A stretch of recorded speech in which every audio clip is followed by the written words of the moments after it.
Hello, my name is Bill Buell. I'm a reporter with the Daily Gazette in Schenectady. We're here today at the Schenectady County Historical Society talking to Ona Curran about a new exhibit that's up and running here at the Society called Faces of Schenectady 1715 to 1750. Ona was the curator of the event with Kate Weller, the Historical Society curator. Ona, tell us a little bit about the event and what it was you're exactly trying to do here. The exhibit came about as a result of a wonderful gift from the Van der Vogen family, who decided that their family collection should return to its place of origin, which was Schenectady. Van der Vogen himself, Laurens, L-A-U-R-E-N-S, was a interpreter for, he worked with the colonial provincial government and the Native Americans. And he was a very valuable asset at that period in time, which was around 1720, 25. He died in about in the 1740s. His portrait is one of the main features of the exhibit, and included in the exhibit is another portrait which we believe to be his grandson. We haven't really fully documented that as yet, but it is a member of the Van der Vogen family. The family also gave us various artifacts that they collected over the period of years, and it's really great that so much has survived for 300 years or so. And what's really great about the thing is that it did come back to Schenectady. So many of the early portraits of Schenectadians have gone to other museums. They're in the National Gallery, they're at Colonial Williamsburg, they're in Syracuse. So I'm glad that people did think in terms, the family thought in terms of bringing the material back here. The other part of the exhibit, another reason for having the exhibit, is that none of these portraits have really been together, well, for any time at all before. So I did my thesis on these colonial paintings umpteen years ago, and so this was a great tie-in to do the exhibit of other paintings of Schenectadians as well as the Van der Vogen collection. How many of the paintings are actually in our collection, and then we're borrowing some from other places, right? Yeah, the Society owns Helena Van Epps, and actually that was the only one we had until we acquired Mr. Van der Vogen. And we do have a religious painting that fits into that same period, which is also in the exhibit, but the exhibit itself mostly focuses on the portraits. And we know of about 20 portraits of Schenectadians. We borrowed what we could from various museums, and what we couldn't borrow, for one reason or another, because of maybe the fragility of the paintings, and the various organizations were not ready to lend them out because of their condition. They thought they might not be safe to travel. And one of the portraits, Susanna Truax, is that's in the National Gallery. That just came back from a major exhibit. That's been exhibited all over. It's been even as far as Japan, that portrait. Well, why don't we start there? Who did that? That's Peter Vanderlyn. There were 3 artists who worked in Schenectady that we know of. There's always room for more research, but as of now, we know of 3 artists who worked in Schenectady. One was what we used to call the Schuyler Limner. Now he's known as Nehemiah Partridge, and there's Peter Vanderlyn, who worked up and down. And these artists did not just work in Schenectady. They worked anywhere from New York City up to this area, and maybe into the Schoharie. But Peter Vanderlyn, the third one, is John Heaton. Nehemiah Partridge was the earliest one, 1720, and Lawrence is attributed. You don't say definitely because they're not signed, but it's based on stylistic similarities and documentation and ledgers, etc. But Susanna Truax is unfortunately, we could not have the actual thing in the... This is a print. It's a print. And where is she? At National Gallery in Washington, D.C. And what do we know about her? She's a little girl at 4 years old, but she was a Schenectadian, and another portrait, we have a small one, which, it's not up yet, when she was 14, and that's in the National Gallery too, and that they wouldn't lend out because of condition. How about the two paintings behind us? These are just prints, but they're of Deborah Glenn and Deborah John Glenn Sanders. and John Sanders. John Sanders was done by Nehemiah Partridge at the age of 14. And Deborah Glenn, his wife, was done by Peter Vanderlyn. And they're down in Colonial Williamsburg. They're both down there. They're both down there. And how did that happen, Ona? Unfortunately, Schenectady did not have the money back in this, when was it, the late 60s, I think, or mid-60s, to buy these paintings. They were offered to the society. But the portraits wound up in Williamsburg. A dealer from the Utica area, Mr. Palmerton, bought the whole Glenn Sanders house, mansion, with its contents, and then sold the collection to Colonial Williamsburg. So we lost Deborah Glenn and John Sanders, and I wish we had it back. But the society was not in a financial position at the time, unfortunately.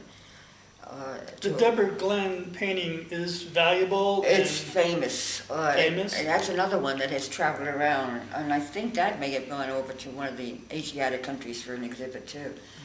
And why is that painting so popular? Here again, I think it has folk art appeal, just as little Susanna Truax does. Peter Vanderlyn's paintings seem to, they're folky. There's a folk art quality to them, and they're very colorful, they're vibrant, they're alive. They have great appeal, they have great eye appeal. And even though, some of the features are awkward, but that seems to give them character and personality. And also, they're uninhibited. Whereas the portraits, say, done by Nehemiah Partridge are more based on mezzotints.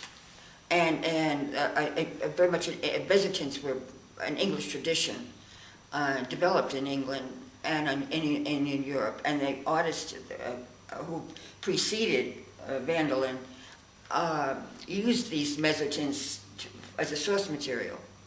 But they're more static. Whereas Vanderlyn his portraits are very much alive and very much coming out of the soil here in the colonies, rather than the English influence. Did these guys, were any of them born in the capital region, or No. They were all born someplace else and just kind of made their way here? They made their way here, and they worked up and down the Hudson River. Nehemiah Partridge was born in Portsmouth, New Hampshire. And Peter Vanderlyn was born in Holland. He came to the colonies via Curacao, and then he wound up in New York City, and then wound up in the Kingston area. And he lived to be quite an old man. I think he was 80 or 90 when he died, but he wasn't painting that long. His paintings seem to have not much later than 1750. And were all three of these guys referred to as limners? And explain what a limner was. Yeah, they're not professional artists. Usually they had other trades that they followed. They did not have academic training. Nehemiah Partridge was influenced by English portraiture by such artists as Sir Godfrey Kneller, who used mezzotints very effectively. The mezzotints, Sir Godfrey Kneller never came to this country, but his mezzotints did, which are prints. They're prints of paintings. and the prints were available here, very available and very cheap. So an artist would take bits and pieces of the mezzotint and incorporate it into his painting. But Peter Van der Linde didn't really do that. He just painted what he felt. And these guys didn't become wealthy because of their craft. No, they never became wealthy. I think they earned a decent living, but they weren't wealthy. And Peter Van der Linde was active in the Dutch church down in Kingston, although he was at odds with it at times. In the Dutch Reformed Church in Kingston, he had one idea, and the church had another idea, so he did run into conflicts. But he was an avid churchman. And the other fellow, John Heaton, we don't know where he was born in England. Actually, he was born in England, and we don't know where he died though. We've been trying to figure that one out. As far as we know, and in this area, he didn't work much later than the 1750s. But I did find a reference that he went to New Jersey, and I also found a reference in an early, a 1913 book by a member of the family in New Jersey. They said he had a fight with his wife. That happened back then too, I guess. Happened back then. And wound up in New Jersey. So I'm trying to figure out, because no one knew where he went after he left New York. And we found that much out, that he did go to New Jersey. Do you have a strong opinion about which one of these three, Partridge, Heaton, and Van der Linde, which one was more talented, do you think? Or is it hard to compare? It's hard to compare, but as far as having a vast amount of appeal to the general market, I would say Peter Van der Linde. And Peter Van der Linde's, when they do come up, which is not that often, none of these paintings come on the market very often, but it will be a Peter Van der Linde that will bring the most money. Much more so than Nehemiah Partridge. None of them come up that often. They're scarce. They just aren't around. And what can we say about the dress that's being worn by the mannequin here in the exhibit? That's a ball gown that Deborah Glenn wore. And Deborah Glenn was who again? Deborah Glenn was the wife of John Sanders and the Glenn Sanders, resident of the Glenn Sanders mansion in Scotia. The dress is later, we think it's a ball gown, but it's definitely obviously a gown. That is 240 it's about years old? 1770. Okay. It's about 1770. And the fabric was probably imported. It could have been made here, but the fabric was probably imported. And her shoes are over here, and her size is like that. It's not a size 9, it's more like a size 4, you know. Tell us how you got interested in art and how it all got started. You grew up where, and then you went to what school? I grew up in downstate. I was born in Brooklyn, and I grew up there. And I moved upstate when my husband, my late husband, was looking for a job. He was a doctor, and he was chief of radiology at St. Clair's Hospital in Schenectady. And that's what brought us upstate to this area. And at that point, I was anxious I wanted to get back to school. And I was sort of a forerunner in a way. By the time I did go back to graduate school, I had 2 children. And what was your initial degree in? Economics. From Hofstra? From Hofstra. I'm sure that you've used that well over the years. And then it was a good general liberal arts kind of thing. But I was interested in art.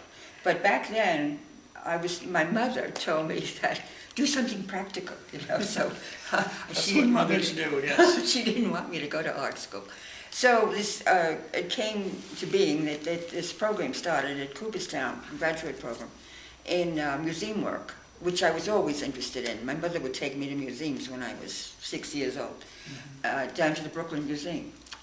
And so I enrolled in the graduate program with 2 children in tow, and this was beginning. I'm not a women's liver, but this was the beginning of when women started to go back to school, and now it's quite prevalent. But then it wasn't, and Dr. Jones, who was head of the program, was a staunch supporter, and he just loved the idea that here's a mother of 2 children going back to school. And so I did my thesis on these early portraits. I thought I'd do something that was fairly local, and I decided to do this, except when I found out that the portraits were not all in Schenectady, they were in different parts of the country. So that was the beginning of this interest in this early portraiture. And this was an opportunity to put them all together. Now that we got the Van der Vogen collection, we tied it in with the work I had done on the other paintings.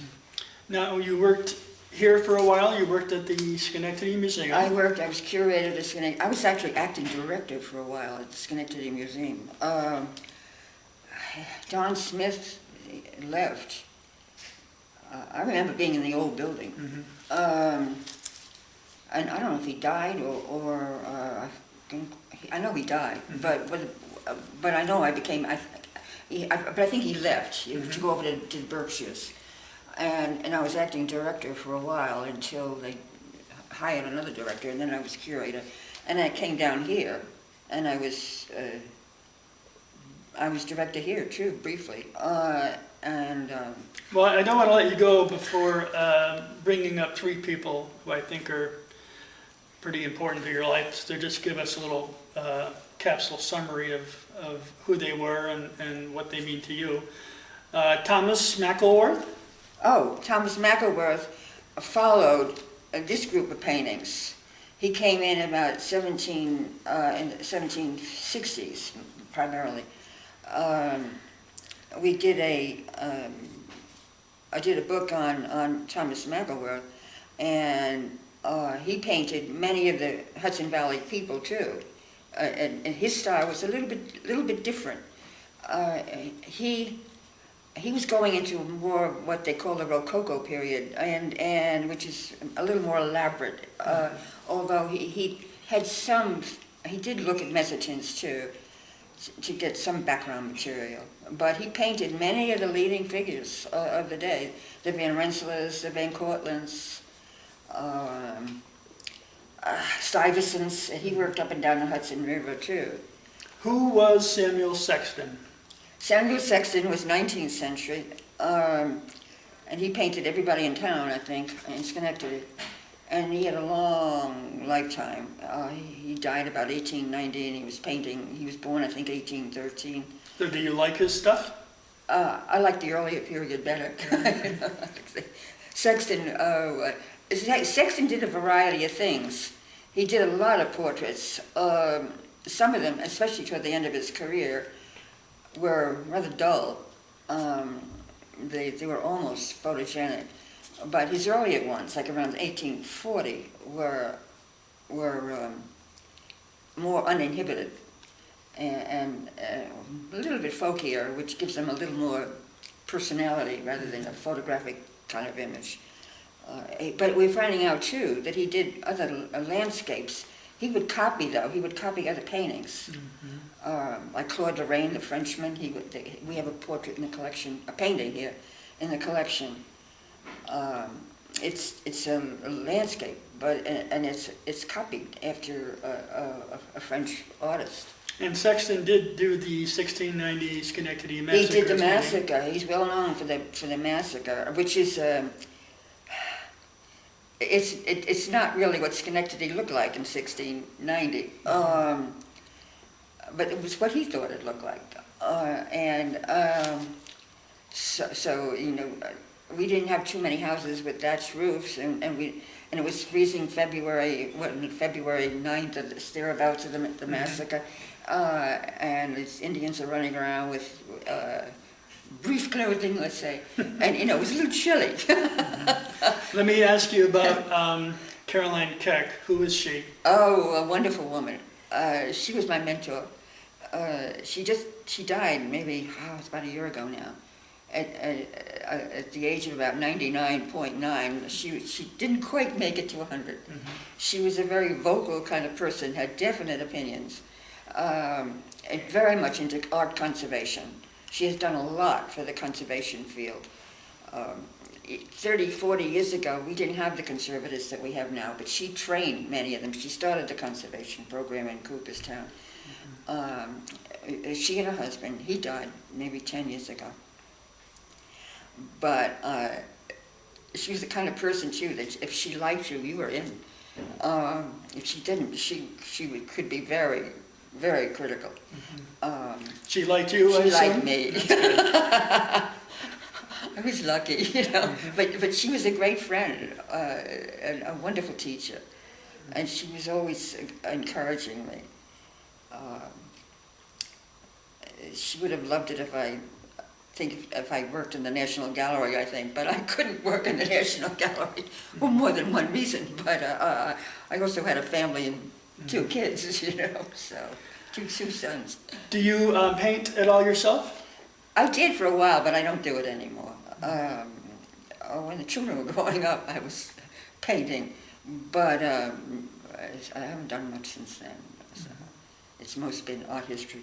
So if you were to go back to school today, would you get a degree in art history, or what else? Or probably in art history.